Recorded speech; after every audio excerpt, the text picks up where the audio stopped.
तिमिरान्धस्य ज्ञानाञ्जनशलाकया चक्षुरुन्मीलितं येन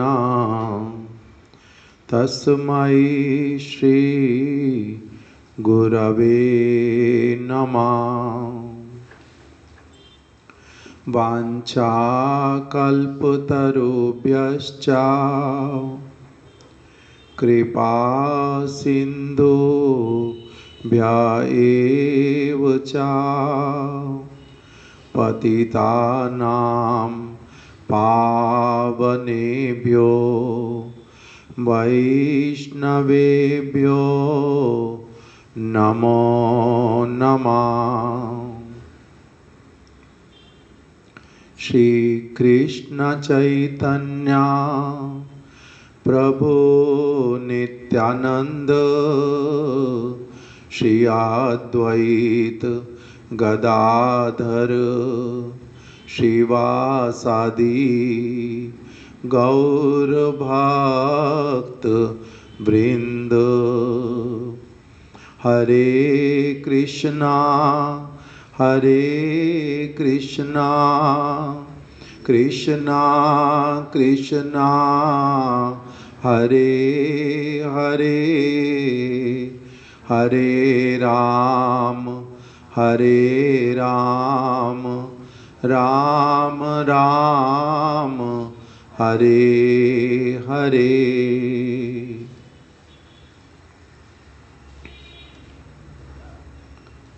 आचार्य श्री रामानुज। हम लोगों ने अभी तक श्रवण किया किस प्रकार से श्री लक्ष्मण देशिक जी का पंच संस्कार हुआ और उसी के अंतर्गत उनके दोनों बाहुओं के ऊपर थाप पड़ी। उन्होंने किस प्रकार से लक्ष्मी और नारायण जी का जो चिन्ह तिलक के रूप में, आराध्य के रूप में उसको स्वीकार किया। पुंड्र नाम का संस्कार हुआ। उनका नाम उस दिन से हो गया भगवद संबंधी नाम रामानुज दास। दास कह करके मन के भीतर में अच्छी तरह से स्वीकार कर लिया कि मैं भगवान का नित्य दास हूँ। और उनको मंत्र प्राप्त हुए जो अब वो निरंतर उन मंत्रों का जप करते हैं। संध्या के समय में बैठ करके जो अपने इष्ट मंत्र उनका जप करते हैं। इस प्रकार से अभी नाम उनका मंत्र ये होने लग गया और याग पांचवा संस्कार प्राप्त किया भगवद अर्चन। और भगवान के दिशा निर्देश अनुसार भगवान की प्रसन्नता हेतु जैसा सब कुछ उनको प्रिय है, जिसकी वो आशा करते हैं, उपदेश करते हैं, उन सारी वस्तुओं को अपने जीवन में अपनाना प्रारंभ किया। प्रत्येक क्रिया में उनका अब जीवन जो है पूर्ण रूप में परिवर्तित हो उठा। कांचीपुरण जी के प्रति अत्यधिक अनुरक्त हो उठे। अनुकूल संग मिलने से वास्तविक भगवद भक्त का जो भगवान में निष्णात हों, जिनका जागतिक कोई आसक्ति नहीं हो, जो सत सिद्धांतों पर आरूढ़ हों और बड़ा पवित्र जीवन यापन करते हों, ऐसे वाले भक्तों का संग मिलने से उसको उन्होंने क्या किया, बड़ी अच्छी तरह से अपने जीवन में उसको ग्रहण किया और उनसे प्रार्थना करने लगे, श्री कांचीपूर्ण जी से मेरे को मंत्र दीक्षा इत्यादि दो। किंतु उन्होंने निर्देश कर दिया, भगवान वरद राज्य के आदेश से उनसे वार्तालाप करके कि आप श्री पूर्णाचार्य जी के पास पंच संस्कार प्राप्त करो। पंच संस्कार प्राप्त किए।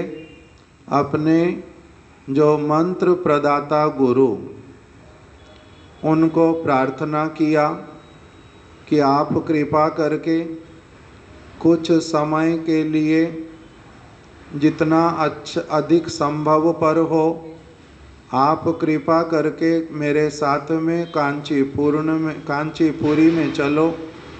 उनको ले करके आ गए। पूर्णाचार्य जी ने भी इनको अपना संग देने के लिए और साथ ही साथ में इनका संग ग्रहण करने के लिए स्वीकार किया कि मैं आपके साथ ही कांचीपुरी में चलूँगा। इनका संग भी उनको अपने लिए अनुकूल ही लगा प्रत्येक दृष्टिकोण से। कारण वो उन्होंने इनके प्रति यामुनाचार्य जी की भावनाओं को देखा था, समझा था, अनुभव किया था। फिर जब पहले कांचीपुरी में रह करके गए थे, स्तोत्र रत्न पाठ करते थे, तब भी बहुत समय तक श्री लक्ष्मण देशिक का संग मिला था। और फिर उसके बाद में उनके साथ में चल कर के गए थे श्रीरंगम यामुनाचार्य जी के दर्शन के लिए। उस समय भी एक साथ में सब समय रहना हुआ। और फिर यामुनाचार्य जी के समाधि के पश्चात में भी एक साथ में वहाँ पर वास किया कुछ समय। अब फिर मंत्र दीक्षा इत्यादि भी उन्हीं से हुआ। तो इसीलिए पूर्णाचार्य जी का इनको अच्छी तरह से समझना, इनके प्रभाव को देखना, यामुनाचार्य जी की इनके प्रति भावनाएं, इसीलिए दोनों का ही परस्पर में एक बहुत घनिष्ठ संबंध हुआ। तो इसीलिए श्री पूर्णाचार्य जी आ गए, इनका संग मेरे को मिलेगा। इन्होंने तो गुरु पाद पद्म का, यामुनाचार्य जी का बहुत विशेष सेवा करने का प्रतिज्ञा किया है। तो इसीलिए यदि मैं इनका संग प्राप्त करूं तो बहुत अच्छा। और ये यदि मेरे से कुछ श्री यामुनाचार्य जी की सारी जो जीवन शैली, उपदेशावली, उसके विषय में श्रवण करना चाहते हैं तो वो भी बहुत अच्छा। जो मैंने साक्षात रूप में अभी तक सब देखा सुना है, वो इनके साथ में अवश्य ही चर्चा करूँगा बैठ करके। तो इसीलिए आ गए। अब लक्ष्मण देशिक जो हैं उस संग का महिमा जानते थे, इसीलिए उनके विषय में लिखा हुआ आ गया पहले से कि इनकी बाल्य अवस्था से ही लक्ष्मण देशिक की क्या थी, वैष्णवों के प्रति अप्राकृत बुद्धि थी। इस प्रकार की जो एक मन की वास्तविक स्थिति उत्पन्न होना और बड़े अच्छे वाले नेत्र प्राप्त होना संग का क्या लाभ है, ये सबके लिए संभव पर होता नहीं। हम लोग गुरुदेव के साथ में शारीरिक रूप में रहते थे, किंतु उनकी बहुत सारी बातों को ग्रहण नहीं कर पाए। महाराज जी के साथ में भी रहना हुआ, किंतु उस प्रकार से अप्राकृत बुद्धि आ जाए, उनके वचन जो हैं वो गुरु मुखा पद्मा वाक्या चित्ते ते करिया एक क्या आर ना करियो मने आशा, ऐसे वाला आ जाए, इतना सहज होता नहीं। तो इसलिए हम लोग उसका लाभ उठा नहीं पाए संग का। किंतु और बहुत सारे लोगों का ही ये अनुभव है। मथुरा में कितने लोग कितने वर्षों तक गुरुदेव का उनके लिए दर्शन करना, कथा सुनना, सब कुछ करना संभव पर था, किंतु अगर गिनती में भी देखें तो 10, 15, 20 लोगों के नाम ही आते हैं जिन्होंने कि सिंसियरली उनकी वस्तुओं को ग्रहण किया, नहीं तो कर नहीं पाते। एक उदाहरण बार बार हम लोग सुनते हैं कि शिला महाराज जी के पास में एक व्यक्ति, एक प्रभु, उनकी पत्नी माता जी, वो लोग 12-13 वर्ष तक जब भी महाराज जी ने आना उनको उन्होंने इडली अपना अच्छे से खिलानी,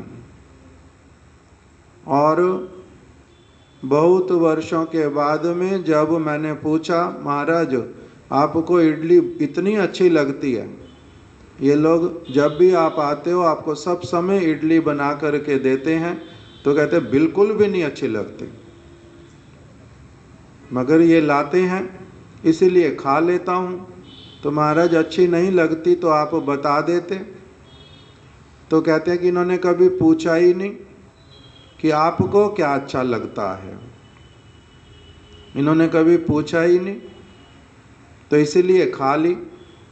तो अभी ये साधारण सी वस्तु उन्होंने अब उनको अच्छा नहीं लगता या अच्छा लगता है, इतना भी 13-14 वर्ष में अगर कोई ना समझ पाए, तब फिर उनके हृदय की जो और वार्ताएं भगवान से संबंधित, गुरु से संबंधित, जीव से संबंधित, ये सारी वस्तुओं को कितना ग्रहण करेंगे,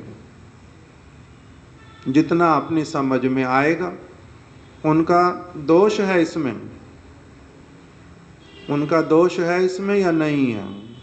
वो तो अपनी भावना से उल्टा बना करके ही लाते हैं सब समय, वो तो सेवा ही कर रहे हैं, किंतु वास्तविक रूप में हृदय को समझ क्यों नहीं पाए? इसीलिए बार बार आता है के ताने जानीते पारे यदि ना जानाए। यदि वो कृपा करके अपने विषय में नहीं बतलाएं, तब उसको जान कौन सकता है? निकट में रहने पर भी तो 13 वर्ष तक नहीं जान पाए। इसी प्रकार से ब्रह्मा कहते हैं भगवान को कौन जान सकता है? वहाँ पर 3 चैतन्य भागवत में 3 ऐसे वाले शब्द आए, गौर, नित्यानंद और उनके भक्त। कह रहे हैं इन तीनों को कौन जो है ये इनको अपनी आप से कौन जान सकता है? इनके हृदय को कौन इनके मन की बात को समझ सकता है? तो उसमें उत्तर दिया कि यदि इनकी इच्छा होती है तभी कोई इनको जान पाता है, नहीं तो इनको कोई जान नहीं पाता। तो कह रहे हैं फिर इनकी इच्छा क्यों नहीं होती कि अपने आप को सबके सामने प्रकटित कर दें? अपने आप को सबके निकट प्रकाशित कर दें, बतला दें अपनी सारी बात, क्यों नहीं बतलाते? अपने तत्व को गौर नित्यानंद और उनके भक्त क्यों नहीं बतलाते? और महाराज जी ने क्यों नहीं बता दिया? 13 वर्ष इडली खाई, जो पसंद नहीं है बोल क्यों नहीं दिया? तो वहां पर आ गया कि जो अक्षज ज्ञानी, जो दुर्मद और जो संशय आत्मा, जो अशरणागत, वहां पर 5 न 6 शब्द दिए प्रभुपाद जी ने कि इनके निकट गुरु गौर नित्यानंद ये अपने चीजों को नहीं बतलाते। क्यों? यदि दुर्मद है, यदि अशरणागत है, वो कब किस बात का क्या अर्थ लेंगे इसका पता नहीं चलेगा। जैसे एक प्रभु जी गृहस्थ, 2 व्यक्ति त्यागी, जो 2 व्यक्ति, एक व्यक्ति त्यागी, एक का ही नाम मन में आता, एक व्यक्ति त्यागी, गृहस्थ व्यक्ति बार बार उनको अपने घर पर बुलाता है, तो वो उसके घर पर चले गए, 1-2 दिन रहेंगे भी वहाँ पर। तो अभी सुबह सुबह जब सो कर के उठे तो वो गृहस्थ व्यक्ति प्रभु जी के पास में आ गया और उनको पूछा, जे आप सुबह क्या खाना पसंद करेंगे? तो उन्होंने बोला, जो आपकी इच्छा वही वाला ले लूँगा। नहीं नहीं, आप अपनी आप से अच्छे से बतलाओ, जो आपको सबसे अच्छा लगता है वही खिलाएंगे। तो इन्होंने बोल दिया, पनीर का परांठा बना दो। फिर पनीर का परांठा बना दो। अभी पनीर का परांठा बन गया, खा भी लिया, खा करके आ भी गए, किंतु जिन्होंने खिलाया वो बार बार बोलते हैं, जगह जगह वृंदावन में भी अलग अलग स्थानों पर भी, भैया ये वाला प्रभु आया था, इसको तो पनीर के परांठे खाने होते हैं। क्या अच्छा लगता है इसको? पनीर के परांठे। तो इस व्यक्ति को बताना चाहिए था कि पनीर के परांठे खिलाओ, किंतु क्यों बता दिया? क्यों बता दिया इसने कि पनीर के? उसने पूछा, बार बार पूछने पर भी बतला देना होता है। तो कहते नहीं, पूछने पर भी नहीं बतलाते। महाराज जी ने नहीं बताया। वो तो खैर कह रहे इन्होंने पूछा ही नहीं, तो अपनी आप बता देते। तो कहते नहीं, जो अशरणागत उसको बताते नहीं, जो दाम्भिक उसको बताते नहीं, जो व्यक्ति, और क्या शब्द आया था अभी, अक्षज ज्ञानी। अक्षज ज्ञानी मतलब जो अपनी इंद्रियों के द्वारा आँख नाक कान पैर बुद्धि से भगवान को, वैष्णव को समझना चाहता है, उसको कहते अक्षज ज्ञानी। ये अधोक्षज ज्ञानी नहीं है। ये उनकी महिमा को उस तरह से नहीं समझता। तो इनको अपना तत्व बतलाने से भी क्या होता है, उल्टा असुविधा ही खड़ी हो जाती है। तो इसीलिए वैष्णव लोग गौर नित्यानंद अपने तत्व को किसके समक्ष प्रकटित करते हैं? मांग करके ले लेते हैं। माधवेंद्र पुरी पाद जी को कह दिया, क्या ला करके दे दो? चंदन लाओ, कर्पूर लाओ, उसको अच्छे से घिस करके मेरे शरीर पर लगाओ। उन्हीं से क्यों मांगते हैं?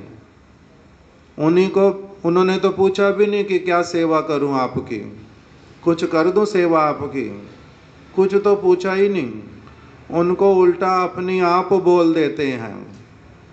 तो इसलिए ये अंतर आता है। ये अंतर आता है, किसको बोलेंगे किसको नहीं बोलेंगे, किसके सामने अपने आप को प्रकटित करेंगे किसके सामने नहीं करेंगे। तो इसीलिए हम लोगों के लिए क्या हो जाता है, हम लोग बहुत बार संग को जिस प्रकार से लेना और ग्रहण करना, उसका लाभ लेना, वो हम नहीं कर पाते, वो हम लोग नहीं कर पाते। तो वो सेवा हुआ 13 वर्ष तक, जो इडली खिलाया, कुछ कुछ हुआ, भावना तो है सेवा करने का, कुछ कुछ होएगा, किंतु जिस प्रकार से होना चाहिए था वैसे हुआ नहीं। उन्होंने अपना तत्व भी अभी रिवील किया नहीं, गुरु ने बतलाया नहीं अपने मन का बात। क्यों नहीं बतलाया? उससे अपने आप पता चलता कि कुछ ना कुछ उनमें अभी क्या है, जो अक्षज ज्ञानी हैं या फिर अहंकारी हैं या फिर अशरणागत हैं, जैसे भी हैं, उस प्रकार का होने से कैसे बतलाएंगे। तो जो ये लक्ष्मण देशिक, ये किंतु अलग स्तर के व्यक्ति थे, इनकी अप्राकृत बुद्धि थी, अप्राकृत बुद्धि थी वैष्णवों के प्रति, कि ये अक्षज ज्ञान से इनको नहीं देखा जा सकता। अशरणागत होकर के ये अपने तत्व को मेरे सामने प्रकटित नहीं करेंगे। मैं यदि दाम्भिक रहा कि मैं बहुत बड़ा हूँ, मैं सब कुछ जानने वाला हूँ, मैं ही अपना मंगल करने में समर्थ हूँ, तब फिर क्या होगा, अक्षज ज्ञानी हो जाएंगे। तो इन्होंने वास्तविक रूप में जैसे संग करना होता है, उस प्रकार से इन्होंने क्या किया, श्री पूर्णाचार्य जी का संग प्राप्त किया, उसका लाभ उठाया। किंतु जैसे इनकी पत्नी के दुर्व्यवहार के कारण, श्री पूर्णाचार्य जी की पत्नी के साथ दुर्व्यवहार किया, वो सुन करके अपनी आप से चले गए कि यहाँ पर मेरे को और नहीं रहना, इस प्रकार की वस्तु की पुनरावृत्ति होनी नहीं चाहिए। वो चले गए और श्री लक्ष्मण देशिक ने जब सारा कुछ जान लिया, तब चिंता किया कि मेरा अब कर्तव्य क्या है।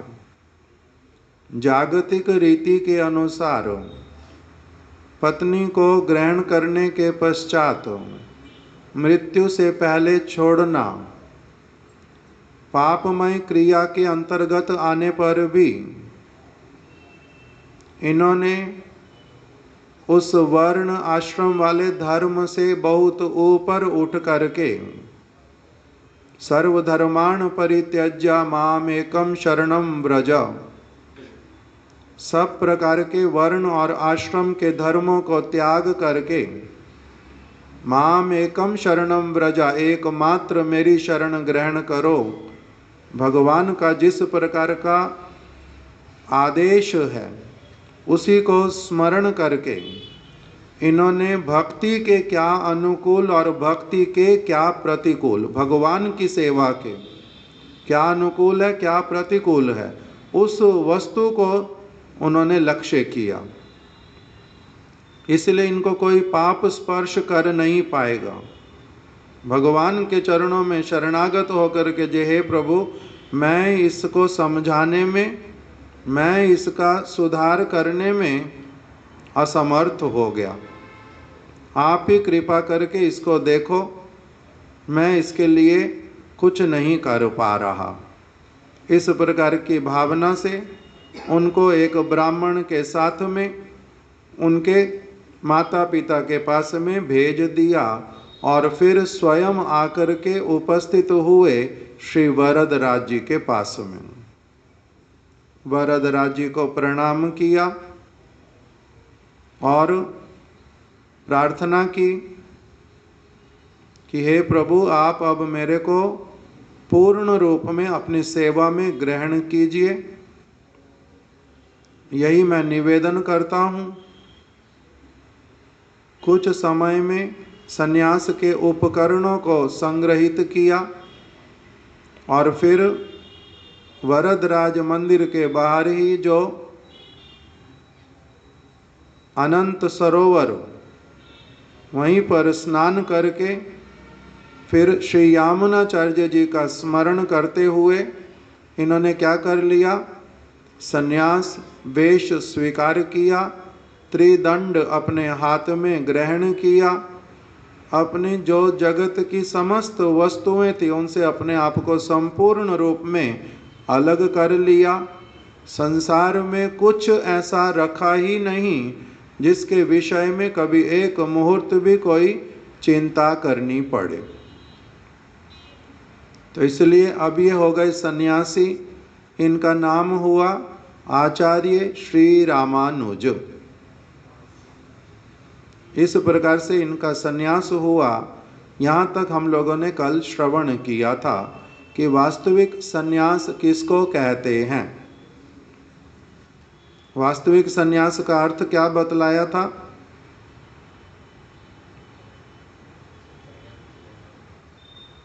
ये आप तो दूसरी व्याख्या बता लो जो आप जानते हो। जो कल सुनाई थी वो क्या थी?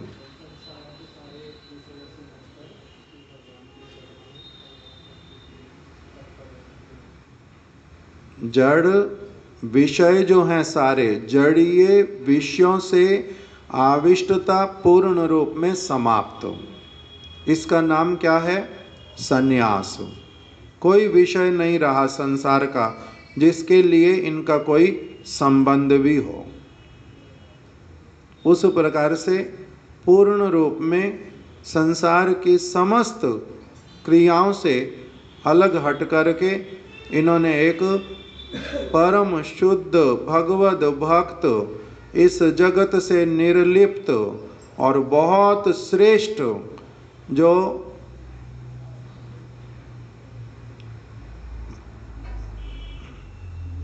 क्या शब्द आता है, महात्मा, महाशय, महान आशय को अपने हृदय में लेकर के उस प्रकार से इन्होंने आज अपनी एक नई यात्रा प्रारंभ की।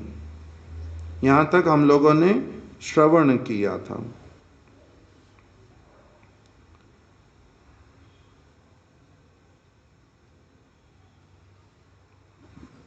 वरदराज जी को साष्टांग प्रणाम करके कहा,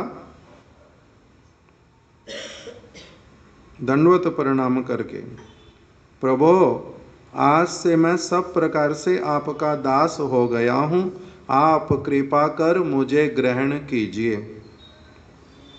तद अनंतर उन्होंने सन्यास के समस्त उपकरणों को संग्रह कर श्री वरदराज की इच्छानुसार अनंत सरोवर के तट पर यामुनाचार्य का स्मरण करते हुए त्रिदंड सन्यास ग्रहण किया। सन्यास के पश्चात उनका नाम आचार्य श्री रामानुज हुआ। अभी इनका जो ये सन्यास, बिल्कुल इसी प्रकार का सन्यास ग्रहण किया शिला प्रभुपाद भक्ति सिद्धांत सरस्वती गोस्वामी ठाकुर ने।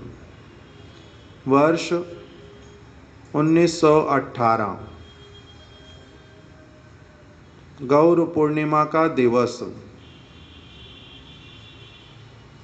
और उन्होंने भी जैसा श्री रामानुजाचार्य ने सन्यास ग्रहण किया था, उन्होंने फिर बाद में वो लिख करके रखा, श्री रामानुजाचार्य ने, सन्यास ग्रहण करने का जो योग्यता किस स्तर के व्यक्ति का, उसका मानसिक जो अवस्था वो कैसा होना चाहिए और क्या करने के लिए वो अग्रसर हो रहा है, इस वस्तु का ध्यान रख करके उसके लिए लिख दिया।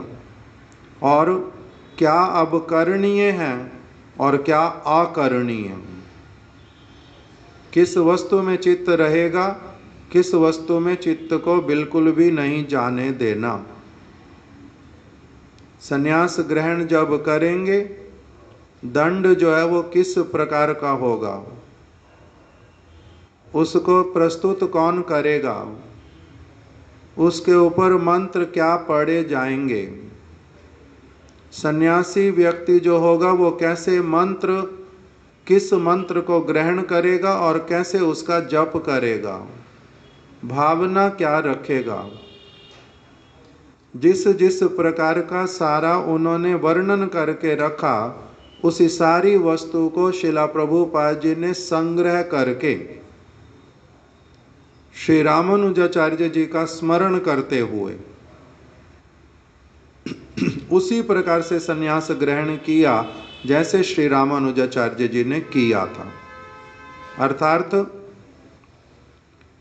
इन दो व्यक्तियों के जीवन में इस प्रकार का संन्यास हुआ जिसमें कि संन्यास मंत्र प्रदान करने वाले गुरु साक्षात रूप में इस जगत से अप्रकट होने पर भी उन्होंने उनसे मंत्र प्राप्त किया। अर्थात जब रामानुजाचार्य जी ने संन्यास लिया, संन्यास का मंत्र जप करना प्रारंभ किया, तो उनको संन्यास का मंत्र किसी ने दिया नहीं था बाहरी रूप में। जो दीक्षा के मंत्र वो तो किससे लेकर के आए थे? श्री पूर्णाचार्य जी से। उससे पहले गुरु के रूप में वर्ण किसको किया था? श्री यामुनाचार्य जी को। उनके मन के अभिष्ट को जान गए थे, इसलिए शिष्य किसके हैं? यामुनाचार्य जी के। और दूसरे फिर शिष्य हैं, मंत्र शिष्य किसके हैं? श्री पूर्णाचार्य जी के। अब जब संन्यास लिया तब इनका संन्यास लेने के लिए इन्होंने किसी व्यक्ति से संन्यास लिया नहीं बाहरी रूप में, साक्षात रूप में यामुनाचार्य जी का स्मरण करते हुए उन्हीं से क्या कर लिया? संन्यास ग्रहण किया। प्रभुपाद जी ने भी वैसे ही किया। श्रील गौर किशोरदास बाबा जी महाराज, उनके लिए ये नाम लेने मात्र से ही क्या हो जाता है? चैतन्य चरितामृत में इस बात को बतलाया। नाम विग्रह स्वरूप तीन एक रूप, तीने भेद नाई तीन चिदानंद रूप। इस प्रकार से वचन लिखा। नाम, विग्रह और स्वरूप। नाम मतलब, अभी पहले कृष्ण के विषय में इस श्लोक को हम लागू करते हैं। नाम, कृष्ण का नाम क्या है? कृष्ण नाम, कृष्ण ही नाम। उनका विग्रह क्या है? विग्रह मतलब जो उनके भक्तों के हृदय में आविर्भूत रहती है, सब समय के लिए प्रकटित रहती है, और भक्त उसको क्या करना चाहते हैं? सब समय सेवा करना चाहते हैं। तब उसको प्रकटित कर दिया।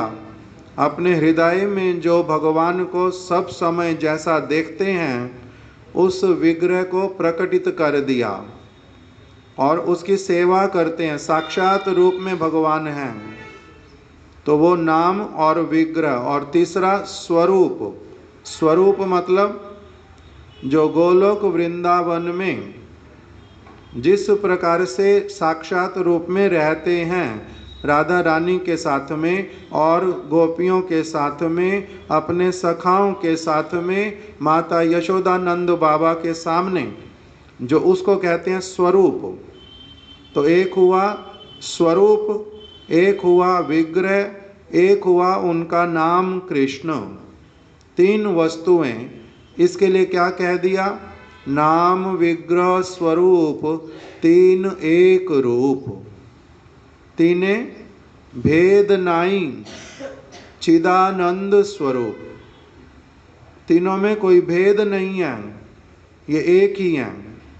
हम लोग इस चीज को स्वीकार कर पाएंगे? गुरुदेव की वाणी, गुरुदेव का विग्रह और गुरुदेव जहाँ पर भी अपने नित्य स्वरूप में हैं, वो एक ही हैं। स्वीकार करना उसके लिए एक बहुत अलग प्रकार का अपना स्तर चाहिए। अभी मैंने मान लिया कि गुरुदेव और गुरुदेव की वाणी एक ही बात है, किंतु तब भी उसकी जो एकता, उसकी अभिन्नता, उसको धारण करना वास्तविक रूप में, वो अलग बात है। जैसे प्रभुपाद जी का विग्रह रखा है श्रीधाम मायापुर में, अथवा गुरुदेव का विग्रह है श्री नवद्वीप धाम में, तो अभी वो साक्षात रूप में बैठे हुए हैं। मैं कुछ कहूँगा तो वो सुनेंगे, और वो कुछ कहेंगे तो मैं उसको सुन पाऊंगा। ये वाला विश्वास, अनुभव, उसी प्रकार का रेसिप्रोकेशन, ये क्या सबके साथ संभव है? जैसे अभी कथा में सुना था, महाराज जी बैठे हुए हैं 13 वर्ष तक, किसी को मिल रहे हैं 14 वर्ष तक, किंतु तब भी वो उस व्यक्ति के सामने प्रकाशित हो गए या नहीं हुए? सामने हैं, बातचीत भी करते हैं, आदान प्रदान भी करते हैं, उनकी चीज को लेके खाते भी हैं, किंतु तब भी उनके सामने प्रकटित हुए हैं या नहीं हुए? नहीं हुए। तो बैठे हैं या नहीं बैठे हैं वहां पर? विद्यमान हैं भी या नहीं है? एक दृष्टिकोण से हैं, एक दृष्टिकोण से नहीं भी है। तो इसी प्रकार से भगवान सामने हैं, मेरे को देख रहे हैं, मेरे को सुन, जैसे इसलिए बोलते हैं भगवान के विग्रह के सामने क्या करो? भगवान के विग्रह के सामने मिथ्या नहीं बोलना, भगवान के विग्रह के सामने पैर पसार के नहीं बैठना, भगवान को देख करके अवहेलना नहीं करना, इधर से उधर चले गए, उनको प्रणाम करना, भगवान के सामने व्यर्थ की बातें नहीं करना, भगवान के विग्रह को के सामने खड़े होकर किसी के प्रति ईर्ष्या, द्वेष, घृणा, किसी को डांटना, डपटना, ये सब नहीं करना। भगवान के सामने बड़े बन करके, अहंकारी बन करके नहीं बैठना, छाता लेकर के नहीं आना उनके सामने। भगवान के सामने किसी को उपदेश नहीं करना, अपना जो बहादुरी कि मैं बहुत जानने वाला, इस प्रकार का उनके सामने कुछ नहीं करना। नहीं तो क्या होता है, ये सारा कुछ सेवा अपराध। इससे भगवान की प्रीति जो है, भगवान का तुम्हारे प्रति कृपा दृष्टि जो है वो कम हो जाता है। ये दाम्भिक व्यक्ति, ये मेरे समक्ष किसी दूसरे को शासन कर रहा है, ये सब निषेध है। किस लिए? क्योंकि साक्षात खड़े हैं, साक्षात विराजमान हैं। तो इसलिए नाम, विग्रह और स्वरूप हैं तो तीनों एक ही, किंतु इसको हम लोग अपनी अयोग्यता के कारण धारण नहीं कर पाते, हमारी अप्राकृत उनके प्रति भावना नहीं आती, हम उनको कुछ और समझते हैं, हम उनको अपने अधीन समझते हैं, बल्कि हम उनके अधीन हैं ये हम जान नहीं पाते। तो इसीलिए हमारी स्थिति अलग होती है। और जो लक्ष्मण देशिक की बात बतला रहे हैं, अथवा शिला प्रभुपाद जी की बात, ये लोग कौन से स्तर वाले? नाम केवल मात्र आने से ही उनके समक्ष उनके गुरुपाद पद्म साक्षात रूप में प्रकटित हैं। विग्रह अगर कहीं पर उनका है तो वो साक्षात बैठे हैं, हमारे को उनकी सब सेवा करनी है, वो मौन अवस्था में अपना विराजमान है। हमारे को अब इस अवस्था में उल्टा और अधिक केयरफुल होकर के उनकी सेवा करनी है। उनके मन की इच्छा अनुरूप उनकी सेवा करनी है। साक्षात रूप में जैसे करते सारा कुछ वही करना, अंतर है ही नहीं। तो इसलिए उनके लिए हो गया नाम विग्रह स्वरूप। इसलिए प्रभुपाद जी एक समय कथा बोल रहे थे और वहीं पर ही पास में किसी ने क्या किया, जैसे प्रभुपाद जी ने कथा करनी तो एक स्टेज बना दी, उस स्टेज के ऊपर उनका आसन लगा दिया बैठने के लिए और साथ में एक थोड़ा बड़ा सिंहासन दे करके उस पर श्रील गौर किशोरदास बाबा जी महाराज जी का चित्रपट रख दिया। चित्रपट मतलब एक इस प्रकार का, अब ये तो फोटोग्राफ, किंतु चित्रपट का अर्थ होता है जो हाथ से किसी के द्वारा बनाया जाता है, तैल चित्र बोलते हैं, पेंटिंग, हाथ से पेंटिंग बनाई है, फोटो नहीं। फोटो को पूजनीय की श्रेणी में नहीं माना गया, किंतु जो चित्रपट, जो पेंटिंग, उसको विग्रह मानते हैं। वो 8 तरह के विग्रहों में आता है। जो उसकी अगर सेवा नहीं करो तब दोष लगता, नहीं तो रखना नहीं अपने पास। फोटोग्राफ रखते हैं, उसमें उस प्रकार का चिंता होता नहीं। क्यों? क्योंकि वो वाली सेवा नहीं भी करो तो कोई बात नहीं, फोटोग्राफ अलग। इसलिए जो घर में विग्रह रखते हैं वो किस चीज के रखते हैं? कोई रखता है अष्ट धातु का, कोई रखते हैं शिला के बने हुए, कोई रखते हैं लकड़ी का बना हुआ, कोई चित्रपट रखते हैं। चित्रपट रखने से होता है, अगर चित्रपट रखेंगे तो मतलब वो भी एक विग्रह है एक प्रकार का, और उनका सारा सेवा वैसे ही करना पड़ता है जैसे और विग्रहों का करते हैं। तो प्रभुपाद जी के पास में क्या रखा हुआ था? श्रील गौर किशोरदास बाबा जी महाराज जी का चित्रपट। तो उस दिन कथा बोलने से पहले ही उन्होंने सबसे पहले वहीं पर साष्टांग प्रणाम किया। कथा बोलने के लिए जब गए तब सबसे पहले यही बात ही बोली कि मेरे गुरु पाद पद्म मौन रूप में विराजित यहाँ पर मेरे को उन्होंने कृपा करके जो जो वस्तु मेरे मुख से बुलवानी, जो वो निर्देश कर रहे हैं, आज मैं वो कथा बोलूँगा, मैं अपने मन के अनुसार कुछ नहीं बोलूँगा। तो उनका जो भावना तो नहीं कहेंगे, भावना हम लोगों के हिसाब से क्या होता है? मेरे अपने मन की भावना। किंतु मेरे मन की भावना, मेरे गुरुदेव तो मेरे साथ में बैठे हुए हैं, मेरी भावना नहीं केवल। वहाँ भावना काम नहीं करती, लौकिक भावना।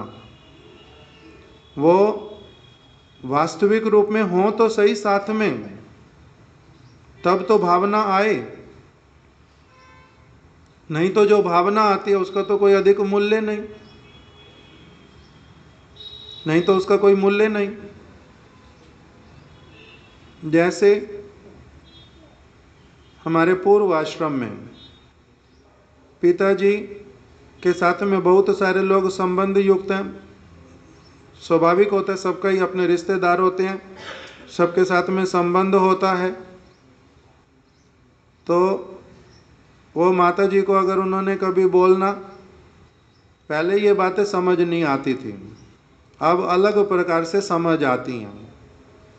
उन्होंने कहना कि ये अपने ही तो हैं, ये भी तो अपने ही हैं, ये अपने ही तो हैं। अलग अलग लोगों के लिए बोलते थे, ये अपने ही तो हैं, अपने ही तो हैं। तो माता जी उत्तर देती थी कि अपने अपने अपने सबके लिए कहते हो, अपने अपने, इनसे मेरे को एहसास तो हो अपनेपन का, तभी तो बोलूं कि ये अपने हैं। कहने के लिए तो ये बहुत सारे अपने हैं, किंतु इनसे अपनेपन का एहसास भी तो हो मेरे को। एहसास क्या होता है? एहसास किसको कहते हैं? रियल फीलिंग, जिसको मैं क्या कर सकूं? मैं चेतन वस्तु हूं, मेरे में प्राण है।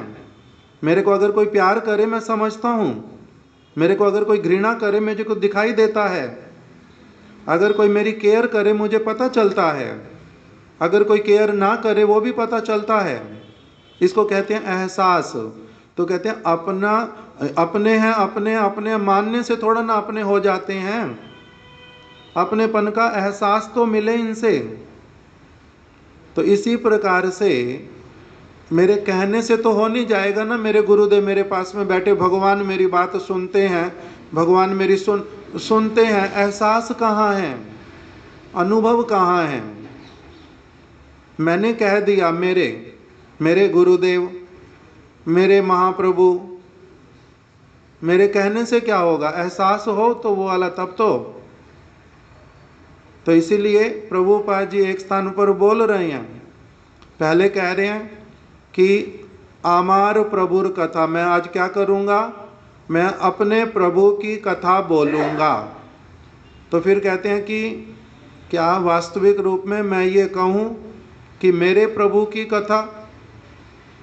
इतना कहने का मेरा अभी जो एक स्थिति, क्या वो आ गया है? मैं अगर कहूँ कि वो मेरे प्रभु हैं, तो वो सचमुच में उन्होंने मेरे प्रभु के होने वाला जो पद, उसको पूरी तरह से स्वीकार कर लिया है। तो इसका तो मेरे को ठीक से पता नहीं चलता, तो इसलिए कैसे कहूँ मेरे प्रभु? अभी तो मैं नहीं कह पाऊंगा मेरे प्रभु। किस लिए? मेरा तो केवल थोपना हो जाएगा, मेरा थोपना हो जाएगा। जैसे चैतन्य भागवत में एक जगह पर बोला, सेई प्रभु धन्य जेना छाड़े निज दास, सेई दास धन्य। ये किसको आता है? मेरे को ठीक से बता दो। आता? रमणी मोहन प्रभु को आता? रमणी मोहन प्रभु क्या बोलते हैं? थोड़ा आगे आके बोलो।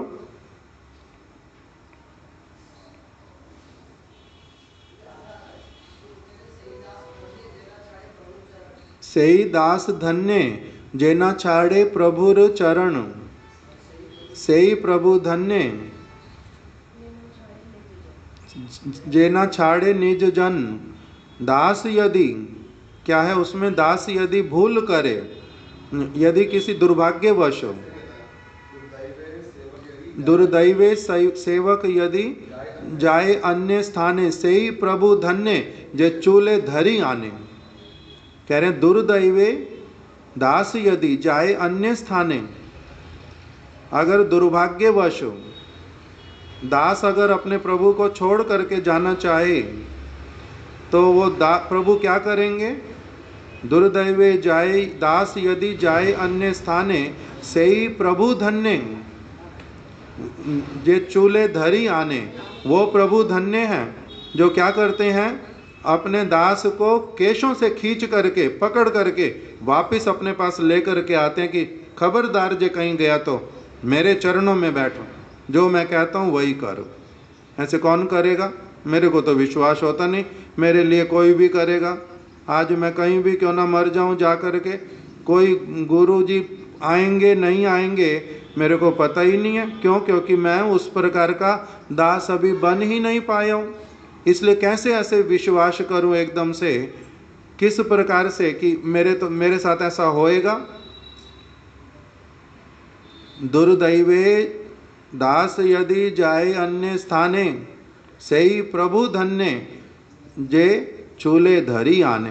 उसके चूल को, केशों को पकड़ करके एकदम से लेकर के आ जाएंगे। इतना अधिक जो संबंध किसके साथ होता है? हमारा गुरु के साथ में ऐसा संबंध हुआ ही नहीं। एक प्रभु था, मथुरा में रहते थे, उन्होंने गुरुदेव को आकर के बोल दिया, कुछ अलग अलग बातें बोलते तो गुरुदेव अपने आप ही उनको बोल दिया उल्टा कि भाई देखो, अगर कोई हमारे से योग्य तुम्हारे को गुरु मिलता तो उनकी शरण लेने से अच्छा होगा। और उसने फिर वही काम किया भी, और लेटर लिख करके भी दिया, आपके आदेश का मैंने अच्छे से पालन किया है। तो उसको क्यों नहीं ऐसे बचाने के लिए गए? फिर क्यों नहीं गए? जब कह रहे हैं कि मेरा शिष्य जब तक इस जगत में रहेगा और अगर नरक में भी जाएगा, उसका उद्धार करने के लिए मैं जाऊंगा, तो उसका उद्धार क्यों नहीं किया उस समय? क्यों नहीं करते उसका उद्धार? क्योंकि अभी वैसे वाला दास हुआ नहीं है। तो शरणागत, और दूसरे शब्द जो 3-4 सुने थे प्रभुपाद जी के, उस तरह का अगर नहीं हो तो कैसे करेंगे? तो इसीलिए चैतन्य भागवत में इस बात को उठाया कि सही प्रभु धन्य जेना छाड़े निज जन, सही दास धन्य जेना छाड़े प्रभुर चरण। वो दास धन्य होता है जो अपने प्रभु के चरणों को नहीं छोड़ता, और वो प्रभु धन्य होते हैं जो अपने निज जन को कभी नहीं छोड़ते। किंतु ये संबंध इतने सहज रूप में होते नहीं, तो इतना सहज रूप में होता नहीं। हमने तो सुना कितनी बार शास्त्रों वाली बात कि गुरु और शिष्य एक दूसरे को क्या कर सकते हैं? त्याग सकते हैं। वो तो बातें हमने सुनी हुई, वहां पर तो ऐसा वाला विधान है। तो ये वाली सारी बातें सुन के कैसे लगता है कि छोड़ सकते, कि संभव है? वो तो संभव है, वहां तो दिखाई दे रहा है संभव है। किंतु फिर बतलाया कि अगर मैंने भूलवश, वास्तविक रूप में सदगुरु हैं, और मैंने क्या किया, भूलवश उनको त्याग दिया, तो उसके द्वारा क्या क्या होता है उसका भी वर्णन किया शास्त्रों में। कि मैंने गुरु धारण कर लिया और फिर मैंने क्या किया, त्याग दिया। मैंने शिष्य धारण कर लिया, फिर मैंने शिष्य त्याग दिया, उसकी केयर नहीं की। तो इन दोनों के जो दोष हैं उसका भी शास्त्रों में वर्णन किया है।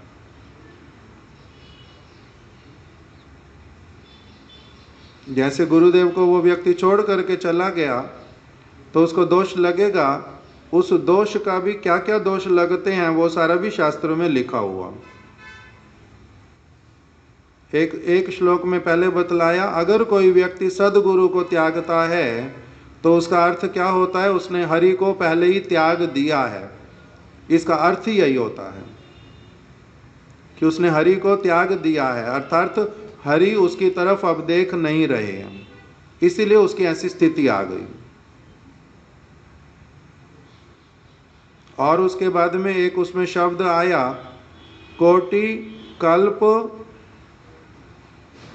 कल्प, ये वाला श्लोक आता किसी को? कोटि कल्प तक उसको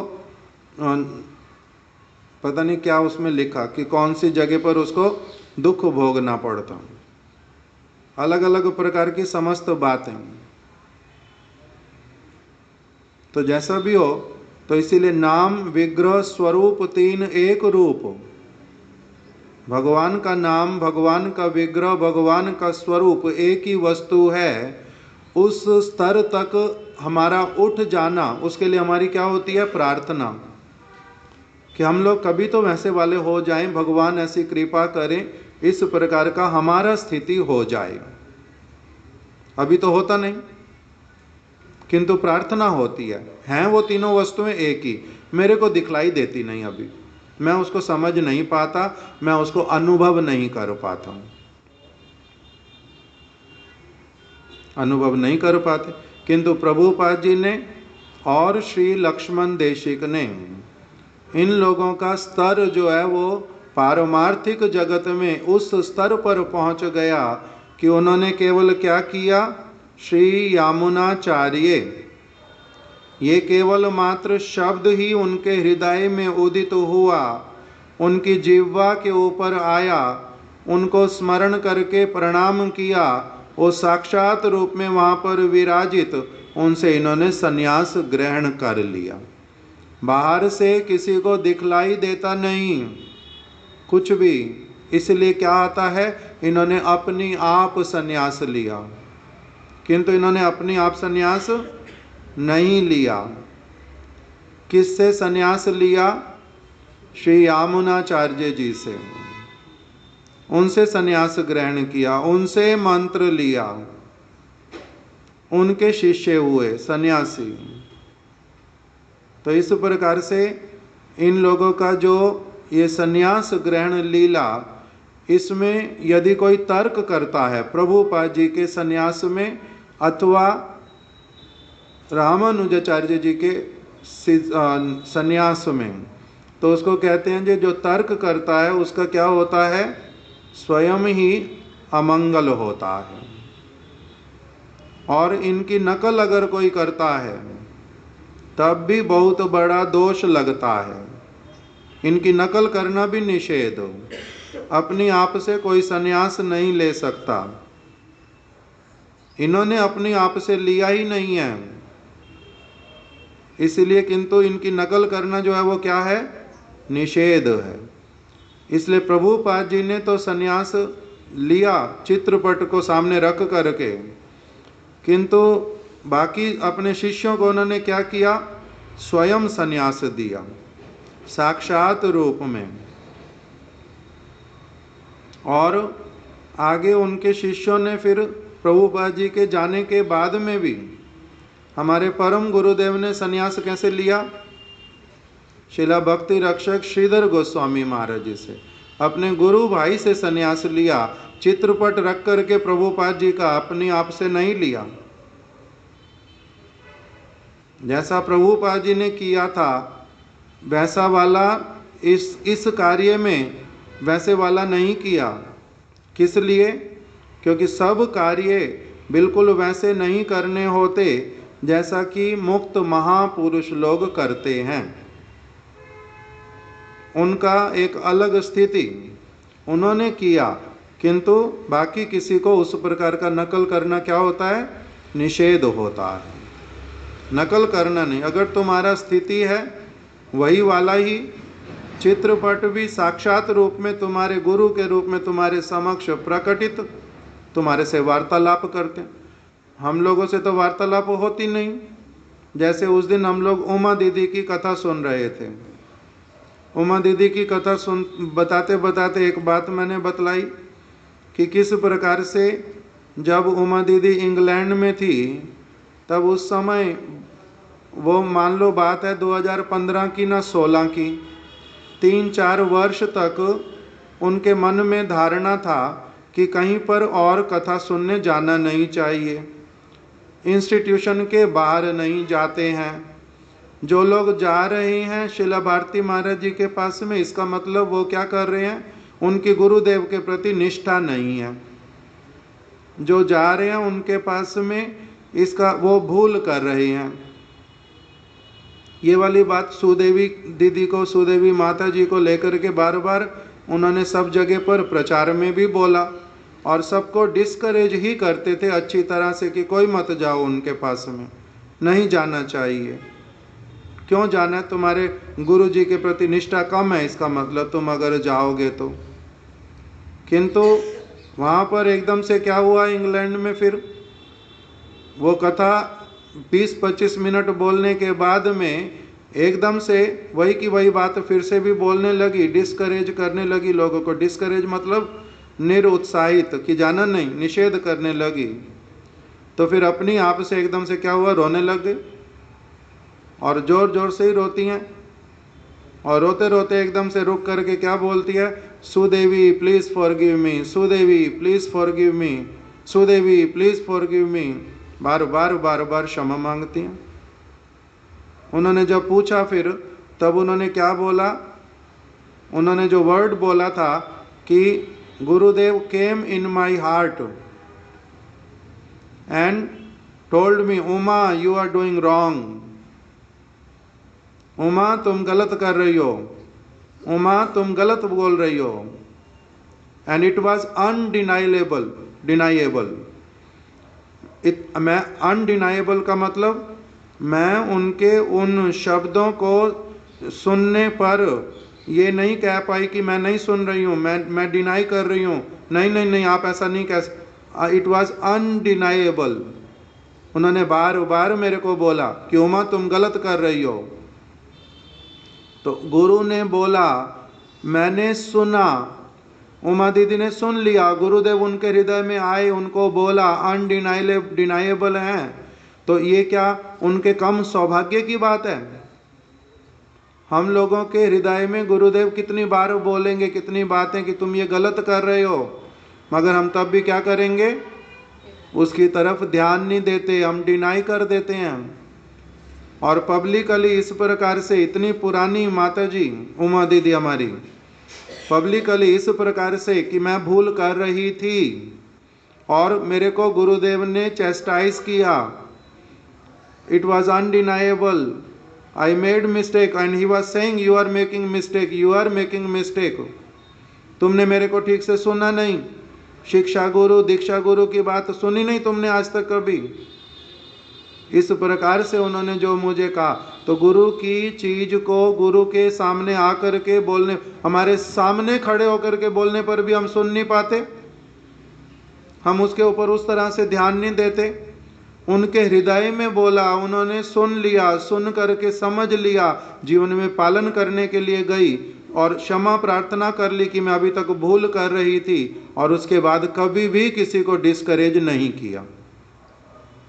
और स्वयं भी दिल्ली में हुआ, वृंदावन गोपीनाथ भवन में हुआ, और मायापुर में आकर के स्वयं उल्टा बैठ करके फिर महाराज जी की कथाएं भी सुनी, और मेरे को आकर के बोला भी 2 बार ना 3 बार, कभी दिल्ली में कभी गोपीनाथ भवन में, कि प्रभु जी महाराज जी की कथा सुनती हूँ, अभ्यस्त नहीं हूँ, किंतु आप जिस तरह से हिंदी में फिर हिंदी को अनुवाद करके समझा देते हो, बड़ा अच्छा लगता है, बड़ा अच्छा लगता है।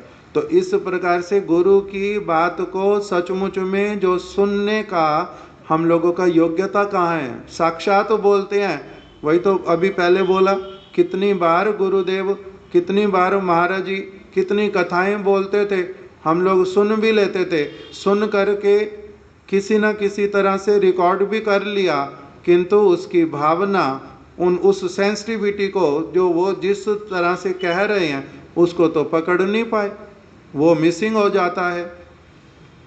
तो इसीलिए नकल करना क्या है? निषेध। इसलिए श्री रामानुजाचार्य अथवा शिला प्रभुपाद, इन्होंने जब संन्यास लिया, उन्होंने जिस तरह से लिया उसकी किसी ने भी आगे फिर नकल नहीं उतारी। श्री रामानुजाचार्य जी के अनुगत जन भी आगे क्या करते जा रहे हैं? वो एक के पश्चात एक जीवंत साधु से ही क्या करते हैं? मंत्र प्राप्त करते हैं। और हमारे यहाँ पर भी वही का वही करते हैं। एक व्यक्ति जिनका नाम अनंत वासुदेव था, उन्होंने प्रभुपाद जी की नकल करने के प्रयास किया, अपनी आप से उन्होंने भी वही वेश ले लिया, थोड़े दिनों के बाद में पतन भी हुआ। तो इसलिए हमारे महाराज जी कहते थे कि ये उनका सबसे पहला कारण बना कि वो एकदम से विपरीत दिशा में चल पड़े, सिद्धांत के भी विरुद्ध चल पड़े। क्या? उन्होंने प्रभुपाद जी की नकल करनी शुरू कर दी। नकल करना मतलब मैं भी उनके समान बन गया हूँ, मैं उनके जैसा कर सकता हूँ, वैसे वाला किया, इसलिए औंधे मुंह गिर पड़े। क्यों? क्योंकि नकल थोड़ा ना करते, किसी के पास में बल है। एक मैंने देखा था नकल करते हुए वृंदावन में, मथुरा से हम लोग गए गोवर्धन में, कुसुम सरोवर, वहाँ पर मथुरा के श्रीनिवास जी का एक भंडारा होता था हर वर्ष, वहाँ पर लेकर के गए सभी ब्रह्मचारियों को बस भर करके।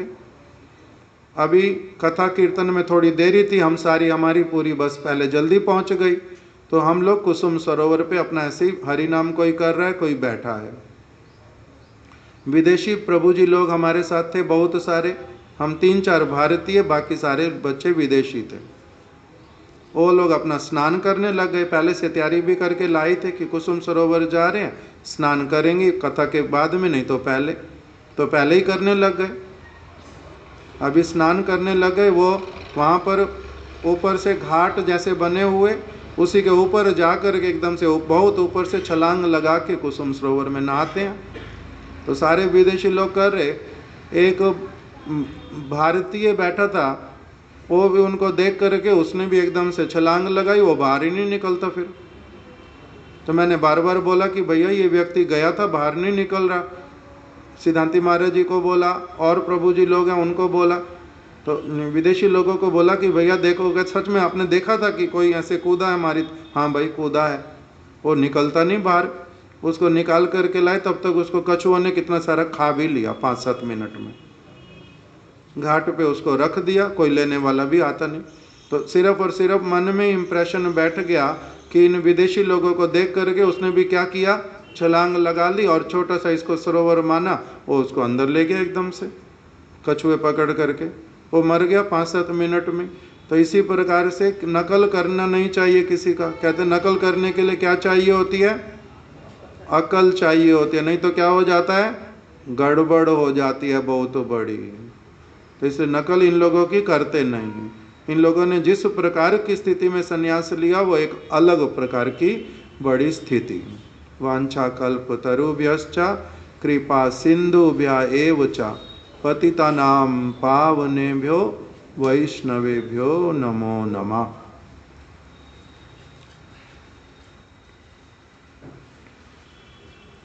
आज संध्या में भी कार्यक्रम होगा ना, एकादशी है, और हमारे सिद्धांति महाराज जी भी उसी समय लगभग आएगा, 6:30 पौने 7 बजे तक वो भी आएंगे शाम को। हरे कृष्ण।